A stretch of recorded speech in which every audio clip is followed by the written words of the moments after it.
Olá, sejam muito bem-vindos e muito bem-vindas a mais essa roda de conversa promovida por Civita Solis, com os autores do livro Gnose Ocidental. Hoje o nosso bate-papo será sobre a magia como compreensão e sobre a ideologia Rosa Cruz. Estão aqui conosco o Francisco e o Romão, que são estudiosos reconhecidos dos temas que eles trataram nestes artigos que nós citamos. O livro A Gnose Ocidental possui outros autores e outros artigos super interessantes que trazemos em outras entrevistas. Para começar este bate-papo, eu peço que o Romão nos responda o que o motivou a escrever esse artigo para o livro Gnose Ocidental. Bom, olá a todos e todas. Mais uma vez, muito obrigado pelo convite, pela oportunidade aí de batermos esse papo a respeito do livro, que realmente ficou muito interessante, né, com vários diálogos aí sobre o esoterismo ocidental. Bom, o meu interesse do rosacrucianismo começa como interesse particular mesmo, não começa como interesse acadêmico, né? Eu acabo, desde muito cedo, tendo um envolvimento mais com esses movimentos recentes, contemporâneos, né? Quando a gente pensa em rosacrucianismo, a gente acaba imediatamente remetendo às organizações Rosacruzes contemporâneas. E à medida que a gente vai adentrando e conhecendo cada uma dessas organizações, vai encontrando semelhanças e diferenças, isso foi despertando o meu interesse por compreender o que há em comum, né, em todo o rosacrucianismo. O que me fez incursar aí um pouco mais na história do rosacrucianismo histórico, né, do século XVII, e entender qual era o imaginário que constituía símbolos comuns a esse rosacrucianismo, e ao mesmo tempo como esse imaginário tenta transformar o mundo real, o mundo social, o mundo histórico, né, através de uma ideologia que está sendo propagada ali naqueles manifestos originais e que tentam verdadeiramente transformar o mundo ao redor. Então, assim que eu me interessei pelo tema e acabei explorando um pouco mais esses aspectos da ideologia e do imaginário Rosa Cruz. Então, Romão, no seu trabalho tem uma pergunta que nos instiga aqui, que é a seguinte: quais os aspectos da ideologia Rosa Cruz são apresentados nos manifestos originais?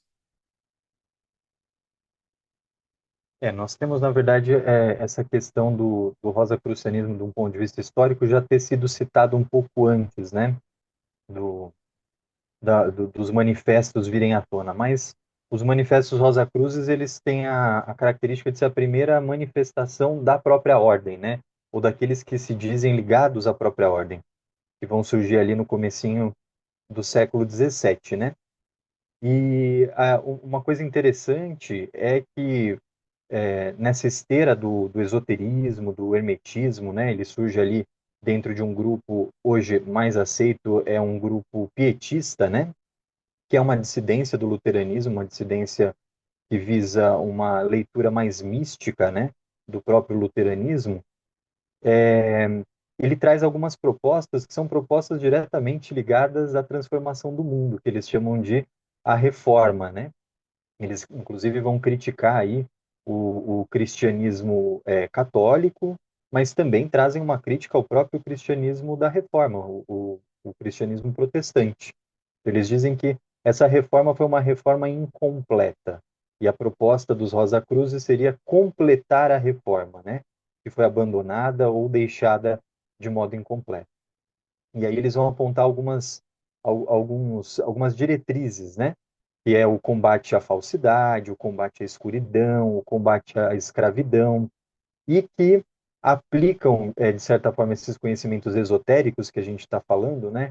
A alquimia, que está bem presente no texto, o próprio hermetismo, né? Seus conhecimentos astrológicos, que eles citam ali, especialmente no Fama Fraternitatis, que é o primeiro desses manifestos, eles estão a serviço de uma reforma social, uma transformação da filosofia, que eles dizem estar pervertida, né? Da própria religião, da organização social como política, como economia. Então, essas artes esotéricas teriam como propósito realmente transformar o mundo social. E falam diretamente, né, para amenizar a pobreza, amenizar a dor, o sofrimento do povo, luta contra a tirania, né? E usam um termo até elevar o humilde e atirar a obscuridade o orgulhoso. Então, existe um caráter bem, um projeto utópico social que está totalmente atrelado, né, a esses manifestos. A gente nota que tem esse projeto aparece de um modo mais evidente, tanto no Fama, que é o primeiro desses manifestos de 1614, né? O Fama ele traz tanto os aspectos sociais dessa ideologia, quanto já introduz o mito Rosa Cruz de criação, remetendo aí, né, ao pai Rosa Cruz, fundador, e a toda a sua peripécia de saída da Europa, ida ao Oriente, iniciação numa série de centros iniciáticos, né, nas religiões de mistério, essa coletânea que ele faz a partir das suas experiências e é trazida uma forma de síntese de volta à Europa desses conhecimentos, né? Então ele traz tanto o aspecto social quanto o aspecto desse imaginário, desse mito fundacional da própria Rosa Cruz. Depois isso vai ter um efeito social, né? Vão ter muitos textos que vão responder ao Fama, e com isso, no ano seguinte, lança-se o Confécio, as Confissões. Aí ele vai ter um caráter bem mais social e vai apontar realmente a necessidade dessa reforma a nível político, a nível econômico, a nível das relações sociais, né?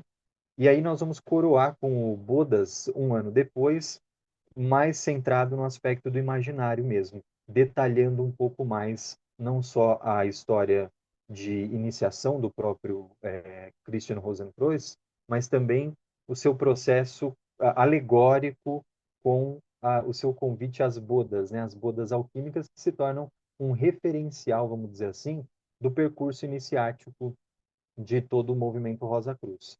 Então a gente vai observar que como ordem ainda não vai se organizar ali uma ordem nesse período de 1600. A primeira ordem que a gente tem notícias é uma ordem que vai surgir na Alemanha por volta de 1757, mais ou menos, né? 140 anos aproximadamente depois do lançamento dos manifestos, mas esse percurso iniciático, que depois vai se desdobrar em um formato meio maçônico, né, com graus iniciáticos estabelecidos, todo ele vai ser sempre inspirado nesse mito fundacional, seja os ciclos, né, que a própria ordem passa e que todos os movimentos modernos Rosa Cruz apelam, né, os ciclos de aparecimento e desaparecimento desse conhecimento esotérico, todo ele vai ser baseado nessa mitologia que inicia-se no Fama e se desenvolve um pouco mais no próprio Bodas Alquímicas, né?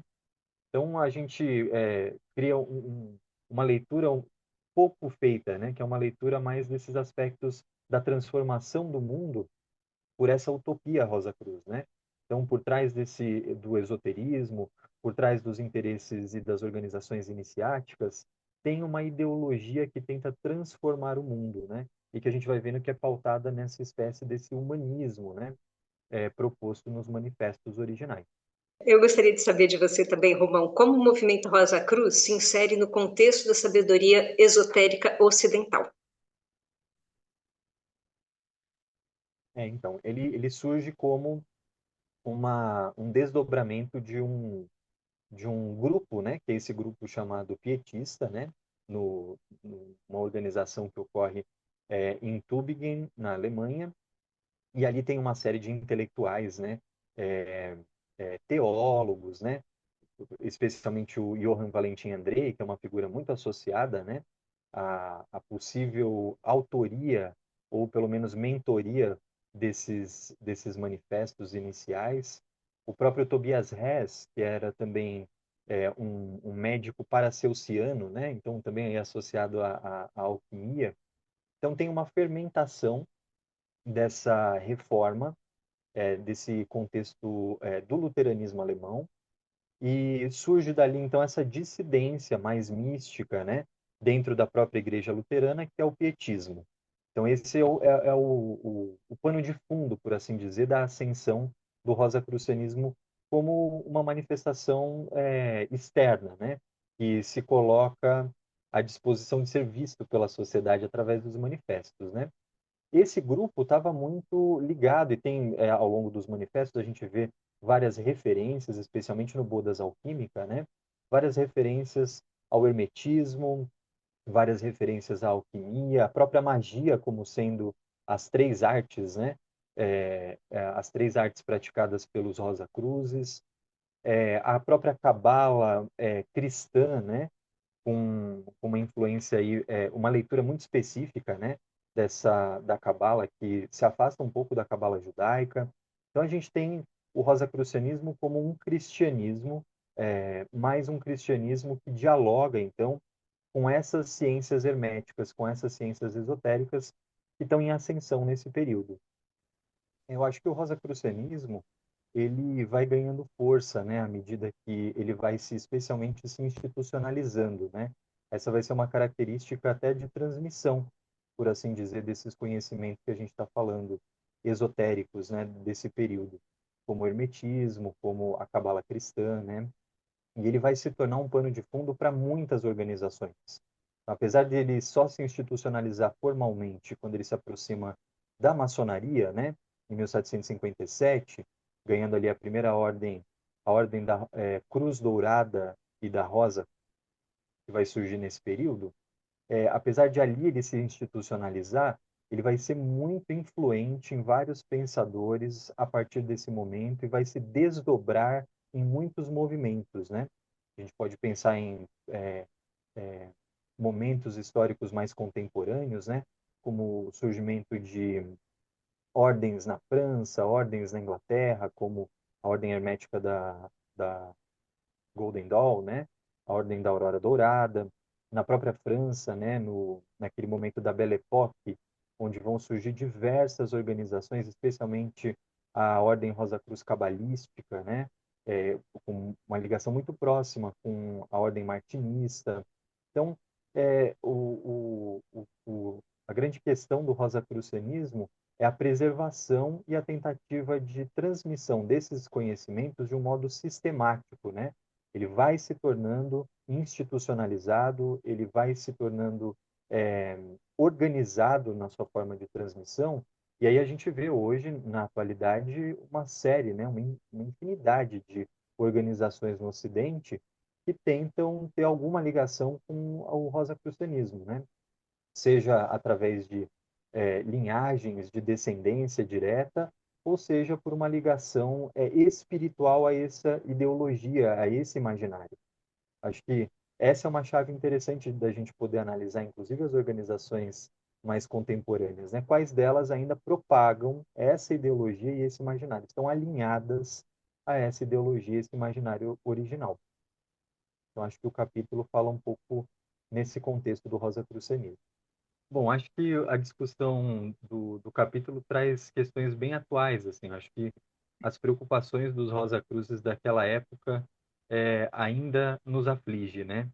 Tem alguns exemplos aí de como essas artes, né, da chamada pansofia, né, desse arcabouço de conhecimentos, estava à disposição para transformações sociais que ainda são problemas do nosso mundo atual, né?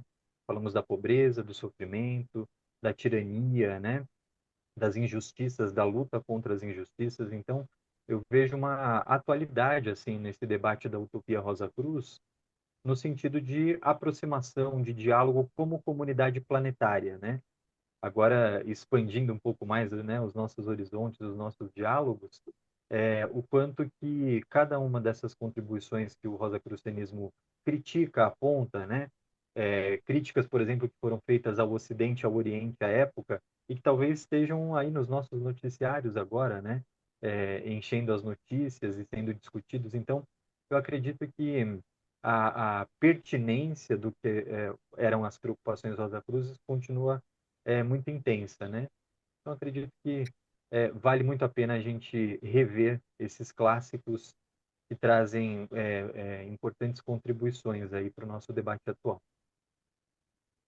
Obrigado mais uma vez, Renan, Francisco, João, Márcio, acho que foi ótimo que as trocas.